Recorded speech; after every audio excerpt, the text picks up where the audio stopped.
Hello everyone, आप सभी का स्वागत है मेरे यूट्यूब चैनल पे। सो गाइज, आज की इस वीडियो में हम डिस्कस करेंगे contribution of western school of thoughts. So देखते हैं कि हमारे सिलेबस में क्या क्या है। सो गाइज, हमारे सिलेबस में है यहाँ पे idealism, naturalism, pragmatism, realism and existentialism and Marxism. तो गाइज, इंडियन फिलॉसफी की तरह वेस्टर्न फिलॉसफी टफ नहीं है, बहुत आसान है। जैसा नाम है वैसा उसका काम है। सो आइए डिस्कस करते हैं। सबसे पहले हम यहाँ पे बात करेंगे कि ये जो फिलॉसफी है बहुत ही आसान, जैसे आइडियलिज्म। तो आइडियलिज्म यानी कि आदर्शवाद, जो सिर्फ किसकी बात करेगा? आइडिया की। इसी तरह से नेचुरलिज्म सिर्फ किसकी बात करेगा? नेचर की। प्रैग्मेटिज्म प्रैक्टिकल नॉलेज की बात करता है। रियलिज्म रियलिटी बेस्ड नॉलेज की बात करता है। एग्जिस्टेंशलिज्म मनुष्य के, ह्यूमन के एग्जिस्टेंस की बात करता है, अस्तित्व की बात करता है। और कार्ल मार्क्स को हम सोशियोलॉजी में ऑलरेडी डिस्कस कर चुके हैं, एक बार मैं ओवरव्यू और दे दूंगी। तो इस तरह से आपका अस्तित्ववाद, यथार्थवाद, आपका प्रयोजनवाद, प्रकृतिवाद और आदर्शवाद, ये आपको अपने सिलेबस में स्टडी करना है। इससे क्वेश्चन बड़ा आसान आता है कि ये एग्जाम्पल दिया होगा, आपसे पूछ लिया जाएगा इनमें से कौन सा है बताइए, या फिर पूछ लिया जाएगा कि नेचुरलिज्म में किस तरह से मेथड यूज किए जाते हैं, क्या इसके अकॉर्डिंग करिकुलम होना चाहिए। तो हम वन बाय वन करके इसको डिटेल में स्टडी करेंगे। लेकिन बहुत ज्यादा डिटेल में जाने से पहले सबसे पहले हमें एक चीज समझनी होगी कि ये जो दर्शन है, वेस्टर्न जो फिलॉसफी है, अभी चूंकि हमने इंडियन फिलॉसफी जस्ट फिनिश किया है, तो अब हमारे पढ़ने का, समझने का जो नजरिया है वो बदलेगा, क्योंकि अब हम क्या पढ़ने वाले हैं? Western philosophy. तो वेस्टर्न फिलॉसफी और इंडियन फिलॉसफी में क्या डिफरेंस है ये भी आपको पता होना चाहिए, क्योंकि कई बार इस पे क्वेश्चंस आए हुए हैं। तो मैं आपको सबसे पहले जो यहाँ पे बताने वाली हूँ कि इंडियन फिलॉसफी और वेस्टर्न फिलॉसफी में डिफरेंसेस क्या हैं और क्या क्या इसमें जरूरी बातें हैं जो आपको पता होनी चाहिए। तो एक तरफ हम पढ़ेंगे इंडियन फिलॉसफी और एक तरफ हम पढ़ेंगे वेस्टर्न फिलॉसफी, ठीक है। अब देखिए, इंडियन फिलॉसफी का जो ओरिजिन हुआ और जो वेस्टर्न फिलॉसफी का जो ओरिजिन हुआ, इन दोनों बातों में बहुत अंतर है। जिस तरह से इंडियन जो फिलॉसफी है वो मोक्ष की बात करती है कि लाइफ का अल्टीमेट गोल क्या है, कि हमको मोक्ष चाहिए, यानी कि बहुत ही ज्यादा प्रैक्टिकल, व्यवहारिक है, व्यवहारिक दर्शन है कि हमें जो जन्म मरण का ये आपका चल रहा है साइकिल, उससे छुटकारा चाहिए, तो उससे मोक्ष चाहिए। तो मोक्ष की प्राप्ति के लिए दर्शन की उत्पत्ति होती है। तो फिलॉसफी का जो ओरिजिन था बेसिकली वो किसके लिए आया? मोक्ष के लिए आया। वही वेस्टर्न फिलॉसफी का जो ओरिजिन हुआ था वो इसलिए हुआ था क्योंकि वेस्टर्न फिलॉसफी में ये देखा जा रहा था कि जो सारी दुनिया है वो क्यों है, आत्मा क्या है, गॉड क्या है, ये दुनिया किसने बनाई है। तो इसका जो बेस था वो यहाँ पे क्या था? थ्योरी था। तो पहली डिफरेंस जो है कि ये जो बेस है वो व्यवहारिकता पे, प्रैक्टिकल पे बेस्ड है, और वेस्टर्न फिलॉसफी थ्योरी पे बेस्ड है। आप देखेंगे एक थ्योरी आती है, फिर उसकी एंटी थ्योरी आती है, फिर उसकी थ्योरी आती है। तो इस तरह से ये थ्योरेटिकल चीजों पे बेस्ड ज्यादा है। और इंडियन फिलॉसफी मोक्ष की बात करती है, क्योंकि लाइफ में हमारे कुछ एम है ना, अल्टीमेट ट्रुथ क्या है, उस ट्रुथ को जान जाएंगे तो हमको मोक्ष मिल जाएगा। और मोक्ष मिलने के लिए आदमी क्या करेगा? कोशिश करेगा, ट्राई करेगा, प्रैक्टिस करेगा। तो अगर आप चारवाक फिलॉसफी को थोड़ा अलग रख दें तो बाकी सभी के सभी दर्शन लगभग एक जैसे हैं, जिसमें बेसिकली मोक्ष की प्राप्ति पे, निर्वाण, कैवल्य, आप उसे कुछ भी बोलिए, तो फोकस किया गया है। वेस्टर्न फिलॉसफी का जो ओरिजिन हुआ वो उत्सुकता, क्यूरियोसिटी, आश्चर्य, है ना, कि क्यों ये सारी चीजें ऐसी क्यों हैं, साइंटिफिक अप्रोच, इन सब की वजह से वेस्टर्न फिलॉसफी का ओरिजिन हुआ। अब सबसे पहले जो वेस्टर्न फिलॉसफी में है, तो किसी के दिमाग में आया कि सारी दुनिया किसने बनाई है, तो किसी ने कहा वाटर ने बनाई है, किसी ने कहा वाटर से बनी हुई है, किसी ने कहा फायर से है, किसी ने कहा एयर से है। तो अलग अलग लोगों ने मटेरियल को यहाँ पे इम्पोर्टेंस दी। तो इसलिए कहा जाता है कि वेस्टर्न फिलॉसफी मटेरियलिस्टिक है, मटेरियल पर, भौतिक बात पे ज्यादा फोकस करती है। सो गाइस, अब देखते हैं कुछ की पॉइंट्स को कि क्या क्या की पॉइंट्स है जो दोनों में अलग अलग है। तो सबसे पहले हम बात करते हैं कि जो इंडियन फिलॉसफी है, इंडियन फिलॉसफी का जो व्यू पॉइंट है वो कैसा है? रिलीजियस है, यानी कि ये धर्म और दर्शन दोनों एक ही सिक्के के पहलू है। देखा जाए तो वो इंडियन फिलॉसफी में माना गया है कि धर्म और दर्शन को अलग नहीं किया जा सकता है, एक थ्योरेटिकल है, एक प्रैक्टिकल है। तो इंडिया में जितनी भी फिलॉसफी है, जितने भी धर्म है, उसके अकॉर्डिंग कुछ ना कुछ दर्शन जरूर है। तो धर्म और दर्शन क्या है? आपस में कनेक्टेड है। तो दर्शन को धर्म के व्यू पॉइंट से देखा गया है। वेस्टर्न फिलॉसफी में जो धर्म और दर्शन दोनों अलग चीजें हैं, धर्म अलग है, दर्शन अलग है।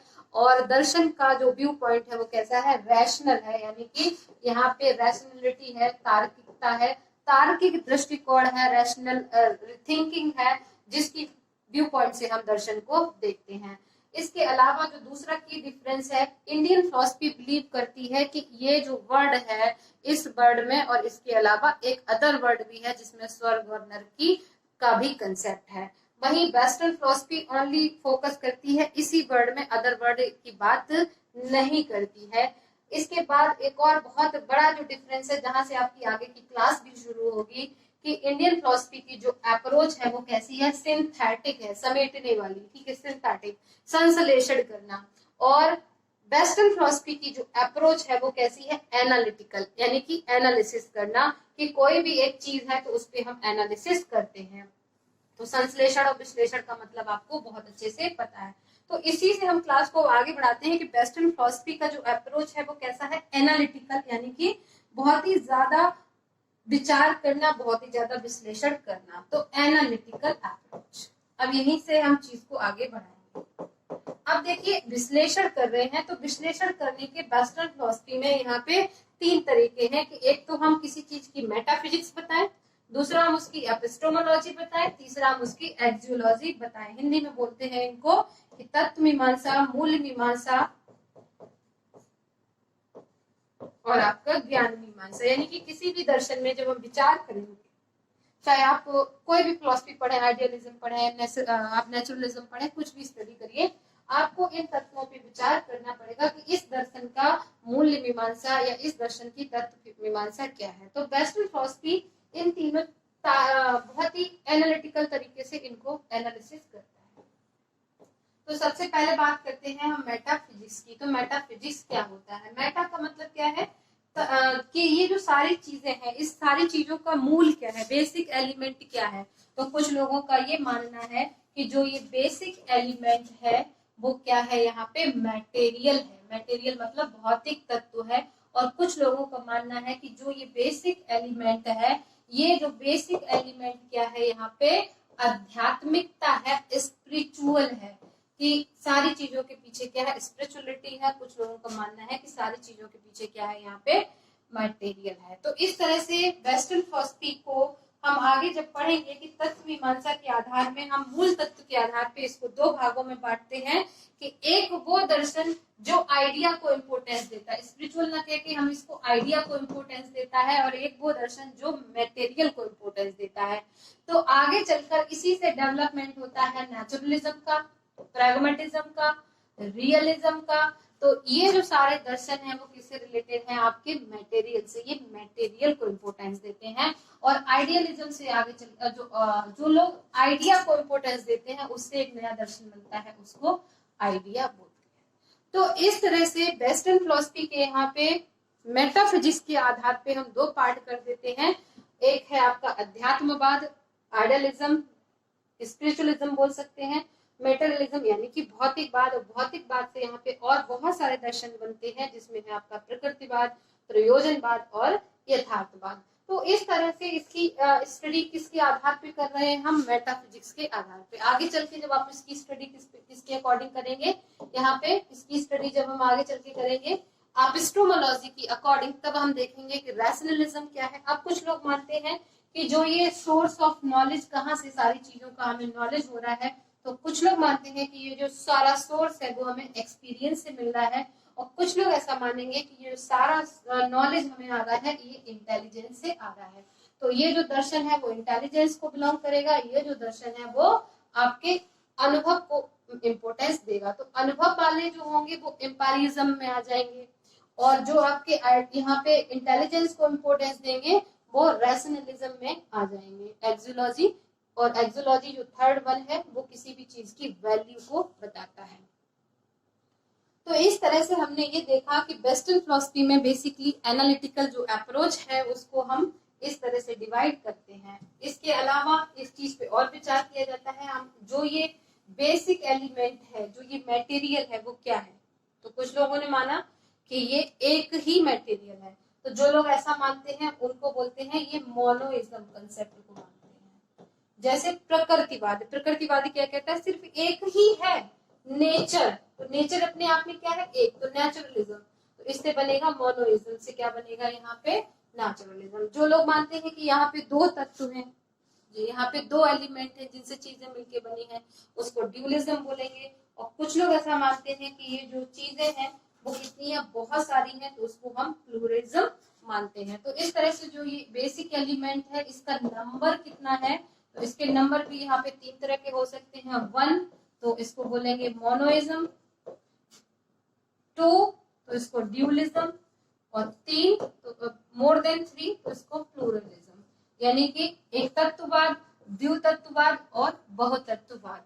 तो इस तरह से वेस्टर्न फिलॉसफी का जो आप स्टडी करते हैं तो इस तरह से भी करते हैं, और हम आपको जो बताया मैंने आपको कि हम इंडियन फिलॉसफी से तुलना करके भी करेंगे।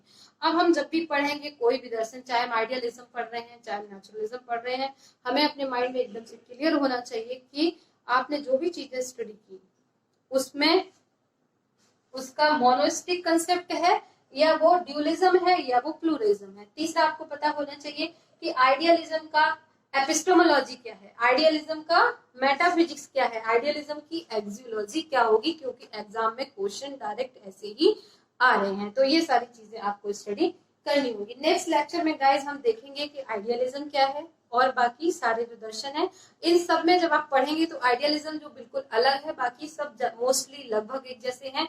इनके बीच में जो भी डिफरेंसेस होंगे उनको हम चार्ट के द्वारा कंपेयर करेंगे और उन सारी चीजों को हम नेक्स्ट क्लास में डिस्कस करेंगे। So thank you so much guys and best of luck. और प्लीज नेक्स्ट वीडियो को जरूर देखिएगा जिसमें हम लाइव सेशन कंडक्ट करेंगे और स्टार्ट करेंगे आदर्शवाद से, इंग्लिश में इसको बोलते हैं idealism. Okay guys, thank you so much. Please video को लाइक, शेयर और सब्सक्राइब भी करना ना भूलें, साथ में बेल आइकन को जरूर प्रेस करें जिससे आपको टाइम पे वीडियो मिलते रहे। Thank you, all the best.